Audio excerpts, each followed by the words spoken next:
Welcome to the Business Scholarship Podcast, interdisciplinary conversations about new works in the broad world of business research. I'm your host, Andrew Jennings. If you like what you hear today, please consider subscribing to the podcast or sharing with others who might like it too. And if you have ideas for future episodes, let me know. My email address is andrew@andrewkjennings.com, and I look forward to hearing from you.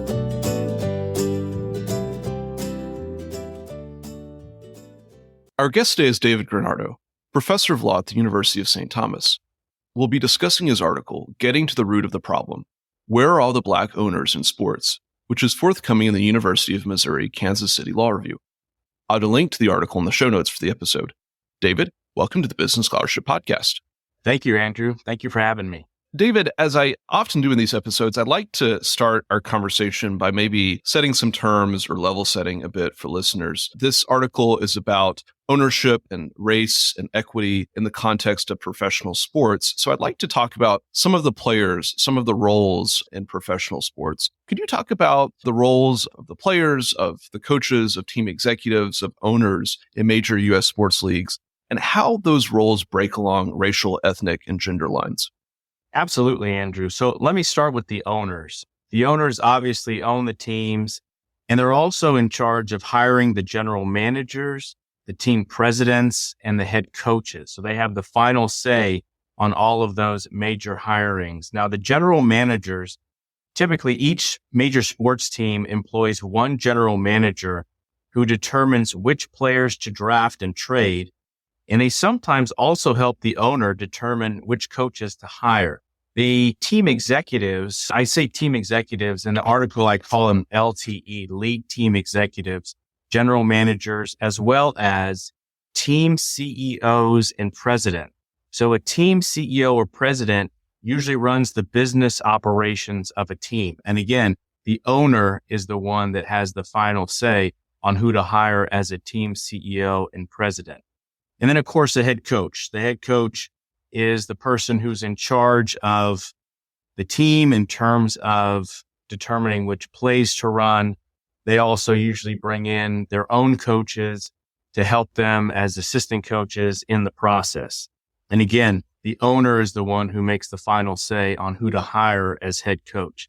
Now, the players, obviously, the players play, and it's different across leagues. In the NBA, the players have a lot more power. One, they're all getting guaranteed contracts, and some of them are making $30, $40 million a year. And if you have one really excellent player, that person can change the destiny of a team and propel them to potentially winning a championship. Whereas in football, let's say, for an example, the players, obviously, they don't typically play offense and defense and special teams. They're a star player. It's either on offense or defense. So they have a lot of influence over the game, and probably quarterbacks are the most influential and are paid the most, and are paid also in that $40, $50 million range, the very best ones. But in basketball, they have a lot more power, and players have been known to get coaches fired in the NBA because they don't like the way the coach is operating. So in any event, though, players typically play. They do have a little bit more power in the NBA, which is part of what I talk about later on in the article as well. Just getting some statistics, you asked about where are we situated here in terms of racial, ethnic, and gender lines. I won't go through all of the numbers, but I'll give a brief overview. The numbers, all of them can be found in the article. In terms of owners, in the NFL, all but two owners are white. And there's two people of color who are owners in the NFL. One is the owner of the Carolina Panthers, Shahid Khan, who is Pakistani-born and Muslim American, and Kim Pegula, who is co-owner of the Buffalo Bills and the Buffalo Sabres, who is Korean American. There are 8 female owners in the NFL, and most of them inherited the teams either from their fathers or took over the teams after their husbands passed. In the NBA, that's where we have, when we talk about the major sports leagues, I'm talking about the NFL, the NBA, which are the two most watched sports in the United States, NHL, which is for hockey, Major League Baseball, MLB, and Major League Soccer, which is MLS. The NBA has the only Black majority owner in all of the 151 major pro sports in the United States. And that individual is Michael Jordan. He is the only Black majority owner of a team. You have other teams that have minority owners who own a minority stake in the team that are Black, but he is the only Black majority owner, meaning he's the only Black individual who has the final say-so in terms of pro sports. There are two other people of color. The Sacramento Kings owner, Vivek Randive, he's an Indian American, and Mark Lazary, who's the Milwaukee Bucks owner, he's a Moroccan-born American. And then you have two female owners, Jeannie Buss with the LA Lakers and Walton Cronkite for the NBA in the Denver Nuggets. She also owns the Colorado Avalanche, by the way, just as Kim Pegula also owns, like I said, the Buffalo Bills, co-owns, as well as the Buffalo Sabres in the NHL. In the NHL, you have only one person of color, and I just mentioned her, Kim Pegula, who's an owner. Then you have two female, her and then Ann Walton Cronkite. Major League Baseball, there's only one person of color, Arte Moreno of the Los Angeles Angels. He's Latinx.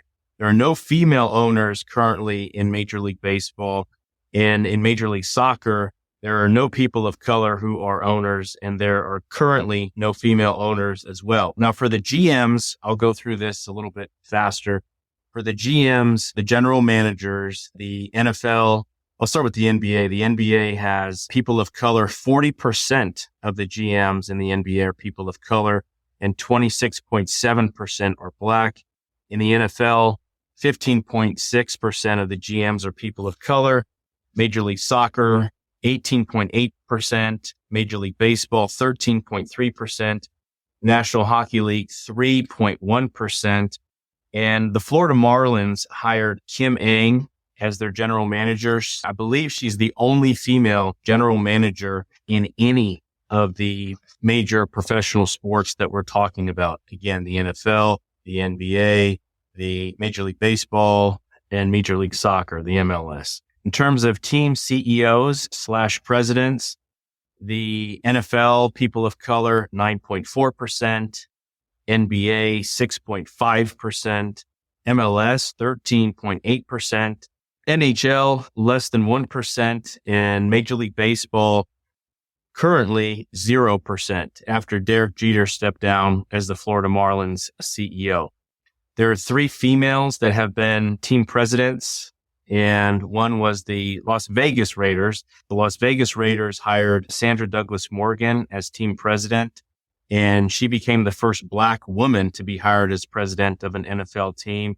Carolina Panthers named Christy Coleman as the team president for them. And you also had Kim Pegula, who's also an owner. She was a team president of the Bills. In terms of head coaches, the NBA actually has a very high percentage of people of color who are head coaches. 50% are Black currently. MLS, 42.9% of head coaches are people of color, though only 7.1% are Black. Major League Baseball, people of color who are their managers, the head coaches are called managers in baseball, 20%. NFL, people of color, 18.75%. The NHL, people of color, head coaches, 0%. And there are currently no female head coaches in any of those major sports, although hopefully Becky Hammon will get a shot at this one day. And really, this is where the impetus for the article came, because of all the outcry about where are all the head coaches that are Black? Where's all the diversity? We're missing it in head coaches. And my thesis is that if you have Black owners, that will result in having more Black head coaches. Now, the players we have in terms of their breakdown, the NFL, and a lot of these numbers come from Richard Lapchick, who does the reports on tides and gives all of the racial and gender numbers for a lot of these sports, and then also for college as well. And in the NFL, I've seen a lot of different numbers, but the latest is people of color of the players make up 71%, 56.4% are Black, with 10.5% two or more races. So you could have people who are multiracial, including part Black in that number. Some of the numbers that you'll see out there is that the NFL has 70% Black players. The NBA, people of color, 82.4% of the players are people of color. 71.8% are Black, with 8% two or more races. Again, some of the numbers you'll see out there in the media are typically 75% of the NBA players are Black. MLS, people of color, the players are 61.7%, but only 24.1% are Black. Major League Baseball, people of color, 38%, but only 7.2% are Black. The NHL, from what I've seen, does not release statistics on the number of Black players in the league. The last I saw, there were around 42 total Black players in the NHL. So approximately what I've seen, less than 5%, around 5%. So I know that was a long rundown of the numbers. And again, they can be found, these numbers, almost all of them can also be found in the article as well.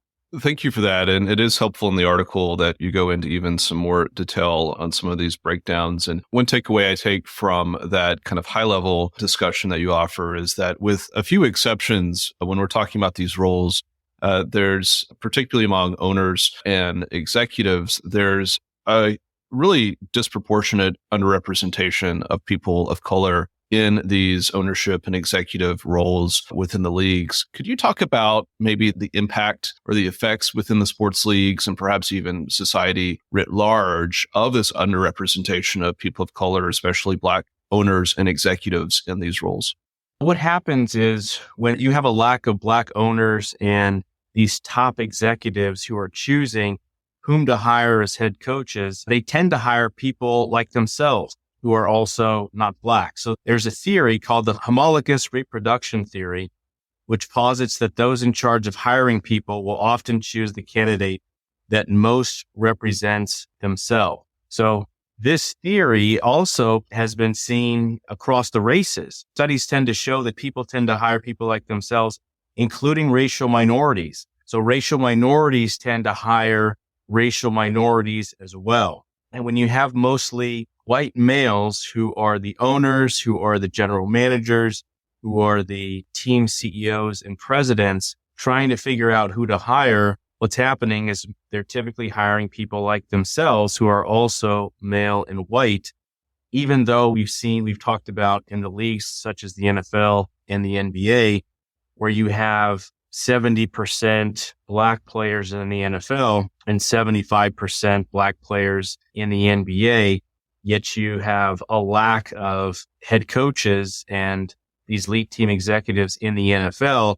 And in terms of lead team executives, you have that lack there as well in the NBA. Although the NBA is doing fairly well, even better than fairly well, they're doing extremely well in the NBA in terms of the head coaches. But you see that disparity in the leadership in terms of the owners, just like you said, the owners, general managers, and those high-level executives as well, the team CEOs and president.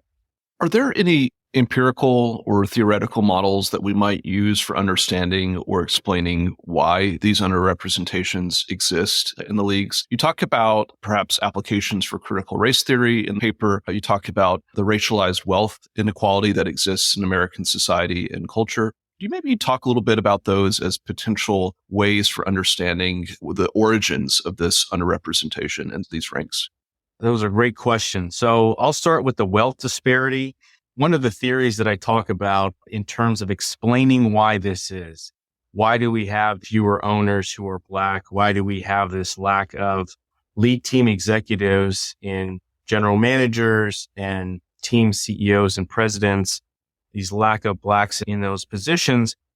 Wealth disparity, one of the reasons we have that, you could argue, is because of institutional racism. And institutional racism, just in general, it's the maintenance of institutions that systematically advantage whites. So I think probably the first place that a lot of people go to is the redlining. And I'm not even sure I touched on it in the article, but redlining, we know, started with the New Deal. And that was started by the Federal Housing Administration, where they're trying to figure out, and the Homeowners Loan Coalition, where they're trying to figure out, who do we give loans to buy houses? was a method where they were determining which neighborhoods they would not give loans to. And those red neighborhoods, so the red was hazardous. If it was redlined, it meant we shouldn't give loans to the folks in these areas that was populated by Black residents. The yellow was declining, and we're not sure if we should give the folks in these neighborhoods loans. Mostly the yellow areas were bordered by Black neighborhoods. The blue is still desirable, and the green areas were the best. So that's where banks would be loaning out the money to buy houses. Well, houses obviously provide a lot of equity and allow folks to pay for a lot of things, including college education. And you can then sell those houses and then buy better houses. So the housing market was a big part of institutionalized racism. And of course, we're talking about after slavery, which there's still effects of that as well. But when we talk about the wealth disparity, that was definitely a part of it. And now today, white families on average make 10 times more money than Black families. The total racial wealth gap is $10.14 trillion in the United States. Speaking of housing, a study that was done in 2014 found that nearly 75% of white families lived in owner-occupied homes, yet less than half of Latinx and Black families. So the institutions are set up in a way that can favor whites and that disfavor Blacks and other racial minorities. Now, with critical race theory, it's such an interesting topic because it, of course, like many things, has become politicized. So some people are not too familiar with even what critical race theory is. They hear it and they're worried about it. They're scared about it. They're confused about it. So part of the article goes into just a brief history of what critical race theory is. And it's one of the things I love about researching and writing is I learned a lot about certain topics. I remember talking about critical race theory when I was in law school. And one of my professors, the late Jerome Culp, he taught a class on these issues regarding race. But let's understand what it is. It was created, I'll just give a brief history. Really started with Derek Bell of Harvard Law School. Derek Bell was the first tenured Black law professor at Harvard Law School. And Spencer Boyer from Howard University, they led these early foundational meetings in 1969 to discuss the exclusion of American racial minorities from the legal profession, but also expressed the broader concern that the bar and the Association of American Law Schools, the AALS, has been insensitive and unresponsive to the needs and aspirations of Black people. So they continued those meetings throughout the 1970s, which resulted in the formation of the AALS section on minority groups in 1973 and its first conference for racial minority law professors in 1978. And outside of the AALS, law professors of color met through the 70s and mid-1980s to discuss issues such as tokenism, the recruitment of racial minority professors, and other common problems confronting minority legal scholars. So one of those meetings in 1983 led to the 1989 July Critical Race Theory Workshop at the University of Wisconsin School of Law. So ever since that workshop, critical race theory has morphed and evolved into, among other things, critical legal studies regarding a number of racial minorities. What you hear, it's funny to me when I hear on the news that some states are trying to outlaw or ban elementary schools and high schools or middle schools from teaching critical race theory. Understand that critical race theory is a graduate level theory that has 6 tenets, and I'll talk about just a few of them. But it's a graduate level theory that was developed by law professors, and that's typically where it shows up in law school. So when someone says that they don't want critical race theory taught in second grade, it's like saying we don't want calculus taught in second grade. It doesn't make a lot of sense.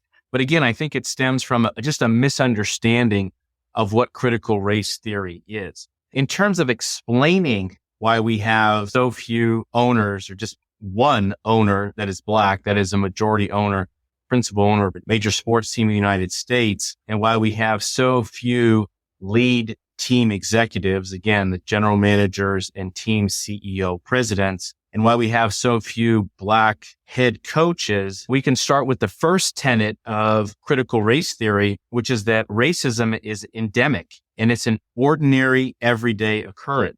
If it's an ordinary everyday occurrence, it's endemic, it's here.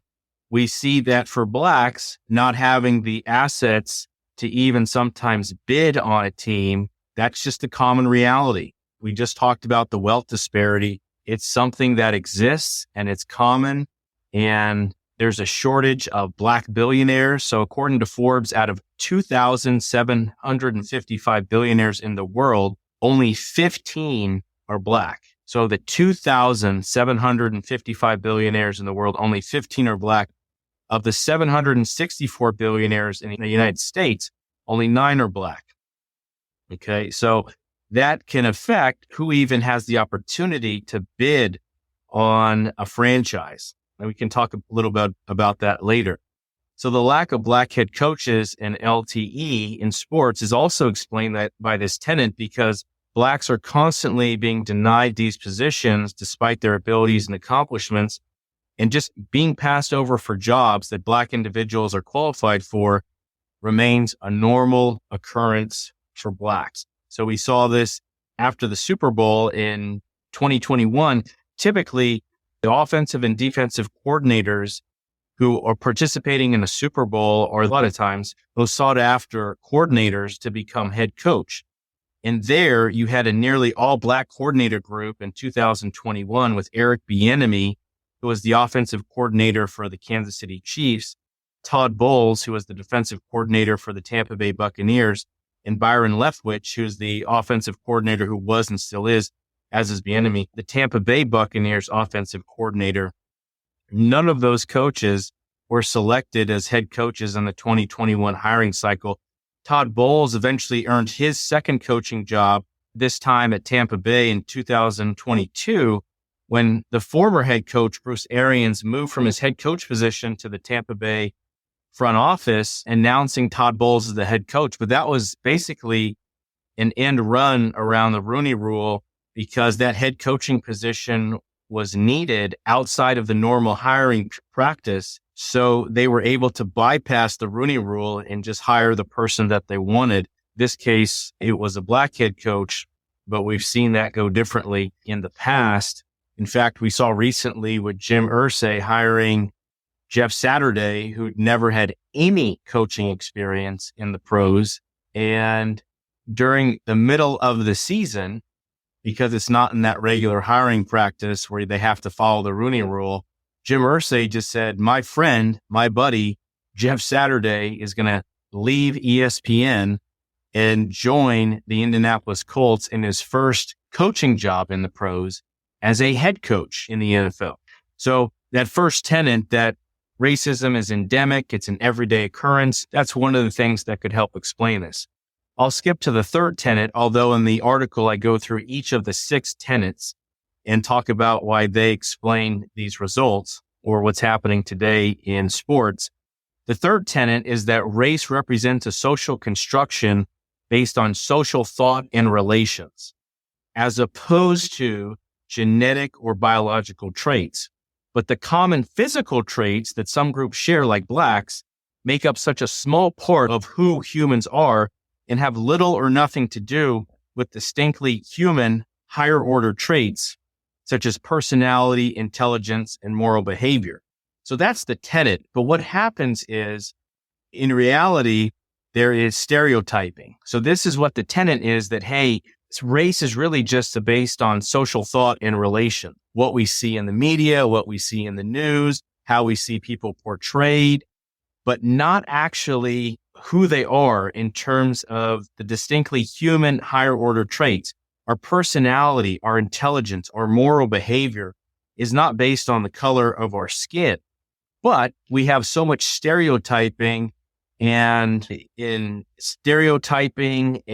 biases that come into play based on these social thoughts and relations, that we have those stereotypes that are out there that have affected even players in the NFL and in sports. So the stereotypes in our history that Blacks are lazy, irrational, barbaric, and lacking in higher levels of intelligence have justified preventing Blacks from owning multi-billion-dollar teams and occupying high-level leadership positions on teams. In fact, we saw this for a long time in the NFL, in high school and college, in that Blacks were thought of as not being able to lead a team as a quarterback because they didn't have the intellectual ability to do so. All of these biases, all of these stereotypes have come into play. So not only do you have the wealth disparity that's preventing Blacks from becoming owners, but you have this thought that they couldn't lead these organizations anyway. They don't have the capacity to do that. So that's another tenet that helps explain the lack of racial minorities, the lack of Blacks who are in these positions. The third one, and the final one I'll go through here, is the fifth tenet I'll go through. That's the third one we'll be discussing here, is intersectionality. Intersectionality under critical race theory acknowledges that no person has a single, easily stated unitary identity. And this is pretty obvious that hopefully to those who are educated and who have had experiences and have met people, but even that, think about themselves. Someone could be Black, could be gay, could be a single mother, could be a feminist. Someone could be all of those things. So for me, my mom was born and raised in Poland and she's white. My dad was born and raised in Guyana in South America. He's Black. I played football. I played college football at Rice. So I also practiced law. Now I'm a law professor. I'm a father. I'm a husband. So we have all these different things. I'm a poet. I have had poetry published. I'm an author, as you are, Andrew. As professors, we publish our scholarship. So we are all so many different things. But what happens is that with Blacks, with racial minorities, they're placed in a box. And we've seen this over and over again. And probably the most famous example of this is when television personality Laura Ingraham infamously told LeBron James to just shut up and dribble. You stay in your lane. Here's what you are. You are a basketball player. You are an athlete. You are nothing more. But we know that we all have different parts to our identities. We're all just more than one thing. LeBron James, of course, is a lot more, as we know, than just a basketball player. He's a successful business person. He's a founder of a school. He's a philanthropist. He's an actor. I did like Space Jam, A New Legacy, by the way. He's a father, husband, a basketball player. And you could also say he's a political activist. So all of these things make up who we are as individuals, but you have folks who try to put racial minorities, including Blacks, into these boxes. No, you cannot be a head coach. You play. In our society, unfortunately, in our history, Blacks have been seen as the entertainment. We're okay if Blacks are the entertainment and the labor, but they're not cut out to be head coaches. They're not cut out to be general managers, team CEOs, presidents, and surely they're not cut out to be owners. These are the concoctions, the creations, and the boxing in and the limiting effects that the fifth tenet of critical race theory is talking about.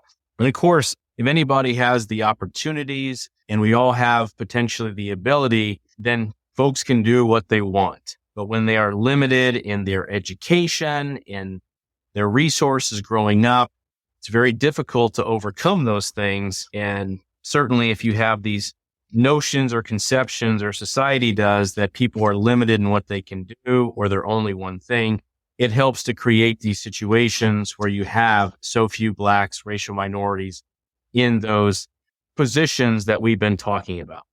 Is the issue of underrepresentation in the ranks of head coaches or lead team executives or owners, is this something that the world of sports has already recognized? And if so, have leagues attempted anything to address it? And if they have attempted any efforts to address this underrepresentation problem, how have those efforts succeeded or not succeeded?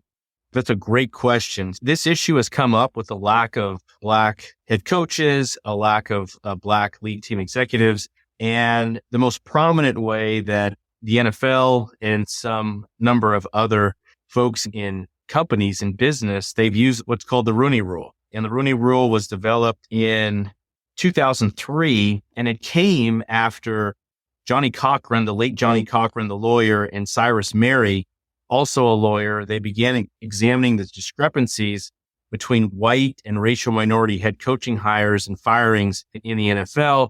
They asked the University of Pennsylvania economics professor, Dr. Janice Madden, to do a study on the topic. And what she found was that racial minorities were hired at a much lower rate than whites, and racial minorities suffered termination much sooner than whites, particularly after outperforming their white counterparts. So they were thinking, but they didn't sue the NFL. They said they recommended that NFL teams interview a racial minority candidate before each head coaching hiring. And then so the NFL created a committee headed by the late Dan Rooney, former owner of the Pittsburgh Steelers, which proposed that rule, which is now known as the Rooney Rule. Now, the Rooney Rule has been revised several times. The most current version requires that teams searching for a head coach must interview at least 2 external candidates who are racial minorities or women, and teams must interview at least 1 racial minority or woman for coordinator, offense, defense, or special teams, as oftentimes the head coach is previously an offensive or defensive or special teams coordinator. Additionally, teams must interview at least 1 racial minority or female for executive positions, like we've been talking about, team president and general manager, and each NFL team must hire a racial minority or female to work as an offensive assistant coach. Lately, the head coaches that have been hired tend to be offensive head coaches. Not all of them, but they tend to be. How effective has this been? Since the Rooney Rule's inception, at the beginning of it, 3 NFL teams employed a black head coach. And over the years, and this number may be changing, but 27 out of 127 NFL head coaching jobs, 21% have gone to racial minorities. So we started in 2003 when the Rooney Rule was enacted with 3 black head coaches. Now at the start of the fall of the 2022 season, now there are 3 African-American head coaches. So we're at that same number. We do have 3 other racial minority coaches, with Mike McDaniel, who's multiracial with the Dolphins, Ron Rivera, who's Latinx with the Washington Commanders, and Robert Saleh, who's Arab American with the New York Jets. So even the commissioner of the NFL, Roger Goodell, has said they've fallen short, and the hiring of racial minority head coaches has been unacceptable. It hasn't been successful, although other industries, including the law, by the way, have looked at the Rooney Rule and tried to use it, employ some version of it in their own hiring practices. There's also pipelines the professional leagues have created, fellowship programs that provide historically underrepresented groups opportunities to intern and work with teams to create a pipeline for head coaches of color, women, and others. But again, they obviously have not been successful to date. These proposals haven't necessarily been successful to date. I wonder if you could talk about some of the proposals that you offer in the paper, new approaches perhaps for rules around the cells of teams, ownership structures, etc. Could you talk about how these proposals would work, how they would address the problem, and why you're most hopeful about the potential for reform at the NBA? And I'll say, I read this article before the NBA announced some potential reforms, so would love to hear maybe how those might intersect or line up with your proposals in this paper. At the base level, I argue, even before we get to the ownership, a revamped Rooney Rule might be appropriate in line with the Mansfield Rule, which is named after Arabella Mansfield, who was the first female lawyer in the U.S. The Mansfield Rule, which is used by a number of top law firms in the United States and the world, including Sullivan and Cromwell, Latham and Watkins, White and Case, Paul Hastings. What that is that a certain percentage of the candidates interviewed have to be from these historically underrepresented groups. My first proposal was just revamp the Rooney Rule and require at least 50% of candidates interviewed for head coaching in these LTE positions come from those historically underrepresented groups, because we know the data shows that more diverse candidates in the pool typically increases the chances of diverse hires. But how do we get at, again, that's not going to solve the issue. The Rooney Rule is all about you have to interview, but you don't have to hire. So in order to actually make systemic changes and have more black head coaches, we're going to need more black owners. Some of my proposals include preferring black majority owners or black majority owned investment groups in the process of selling teams and buying teams. So what this means is that one of the proposals is that the league would initially pay the difference between the highest good faith bid and the potential black majority owner's bid, assuming that the black majority owner's bid is lower than the highest good faith offer. And they would pay it up to a certain percentage. Okay. So if it was 5% or 4%, then they would prefer the black majority owner's bid over the other bid. The new team owner, the black majority owner, would have to repay that over time. So for example, this would be a very cheap team, by the way, for the NFL standards. But if a white potential owner bid $2 billion for a team and a black potential owner bid $1.6 billion, then the league would pay the $400 million difference initially. But then the black majority owner would repay the league the $400 million over an extended period of time. And I give in the article such as 10 years. Or another option, the owners would prefer and accept a bid for ownership for a black majority owner if the bid is simply within a certain percentage of the top good faith bid.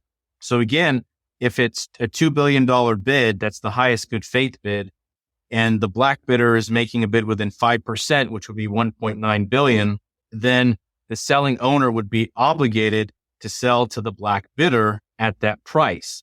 Also, in conjunction with these, or alternatively, an investment fund comprised of contributions from players, owners, and league sponsors could be set up to generate the necessary assets to cover the differences between the highest good faith bid and the preferred black bid, assuming, of course, that the black potential owner's bid was lower than the highest good faith bid.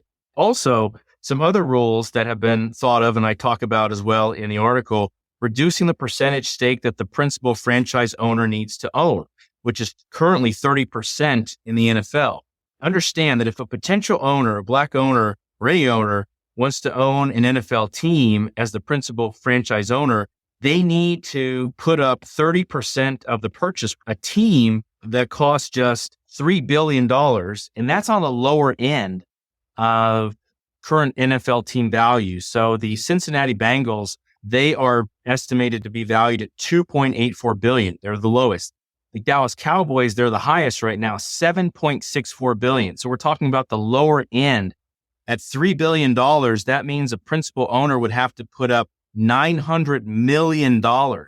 So there are very few individuals, and certainly very few black individuals, who could even put up that $900 million. So reducing the percentage, that stake that the principal franchise owner needs to own, that would be a good start. Increasing the amount that private equity firms could own in a sports franchise while allowing a principal black owner to retain control of the team would help significantly as well. And we saw the NBA saying that now a private equity firm can own 30% of a team. That's rules that have been proposed. I believe that they're going to be enacted soon. I'd have to check on that, but that's what it's calling for now. Maximum equity a franchise can sell to external funds is 30%, and it will permit the NBA, sovereign wealth funds, endowments, and pensions to acquire passive stakes in the league's franchises. That, in conjunction with then lowering the percentage that the principal franchise owner needs to own, could actually help black owners become majority owners. Okay. Now, you had Deion Sanders at one point say, you want to increase diversity at the coaching level, start 3 expansion teams in the NFL and mandate black ownership. Then you would get more head coaches who are black. Again, he's saying add some teams, make sure they have black ownership. That would be a short solution, but having a system where black owners are preferred, that's the solution that I proposed. It's an institutional type of reform because this is an institutional issue. This is something that's going to take a great deal of change in order for this to come about. And the biggest issue is, why would any of these folks give up control? Because those in power must give up some or all of their power to allocate to blacks to gain power, to gain ownership, and to prosper financially. Why would anybody do that? Because then again, so they wouldn't be able to transfer it to their spouses. They wouldn't be able to pass it down to their sons and daughters. Why would they do that? Social pressure from league executives, players, and fans might serve as the impetus to precipitate these changes. After the murder of George Floyd, we have seen structural changes to institutions, academic, and businesses, that now we have the creation of these DEI committees and departments throughout the United States, diversity, equity, and inclusion. We also saw with the Washington Commanders how their previous name of their mascot changed, not after the fans got upset, not after there were protests, but when the sponsors said, we're going to start pulling our money out of the Washington team, which had then become the Washington football team. When the sponsors said, we're not going to give you money, then Washington football team said, all right, we'll change the name. So pressure from a lot of different areas as society continues and hopefully to change, that could be the impetus. So why the NBA? So Adam Silver, he was somebody who came early to the party for a lot of things. So one, the gambling space. So he was the first among major sports to move to have teams also sell jersey patch ads. He came out in the New York Times with his position that we should legalize betting. He said, let's have the patch ads on the jerseys, which again raises money for the NBA. And the NBA was the first to allow private equity funds to buy into teams. Now, we also know that they've been quite progressive in terms of social justice issues after the murder of George Floyd as well. The NFL, on the other hand, they're always Johnny-come-lately. The NFL did not make changes to its domestic violence policy until it saw a video of Ray Rice punching his then fiance. It didn't change its concussion protocol until there was a movie and a lawsuit that brought these issues to light. They didn't acknowledge that they should have supported players' pursuit of fighting racial injustice and police brutality until they saw the video of George Floyd being murdered and the current stars of the NFL pleading for the NFL to finally take a stand. And if NFL didn't say that they were going to use independent experts to increase the number of racial minority head coaches hired in its league until they were sued by Brian Flores, and he also sued the NFL and 3 NFL teams for, among other things, their alleged discriminatory hiring and firing practices. The NBA would make a much better candidate for changing the way that owners are determined and the rules for doing so, as opposed to the NFL. What key takeaways would you like listeners to have from this interview and from your article? It's a great question, Andrew. One of the things is that why are we looking at this in sports, the issue of institutional racism or systemic racism? Because it also, typically sports will mirror what's in society. The lack of Black head coaches and LTE exists in sports. We've seen this with Fortune 500 companies. In the history of Fortune 500 companies, there have only been 19 Black CEOs. To remedy these injustices that we've seen that are embedded in society, there needs to be bold and significant changes to address these institutional problems. It is a lot, and this is going to shake up the system. But typically, that's the only thing that's going to allow us to make systemic institutional changes. And it's going to require, as I say in the article, cooperation, creativity, and a never-ending sense of hope. Our guest today has been David Grenardo, professor of law at the University of St. Thomas. We've discussed his article, Getting to the Root of the Problem, Where Are All the Black Owners in Sports?, which is forthcoming in the University of Missouri, Kansas City Law Review. I'll add a link to the article in the show notes for the episode. David, thank you for joining the Business Scholarship Podcast. Thank you, Andrew. It was my pleasure.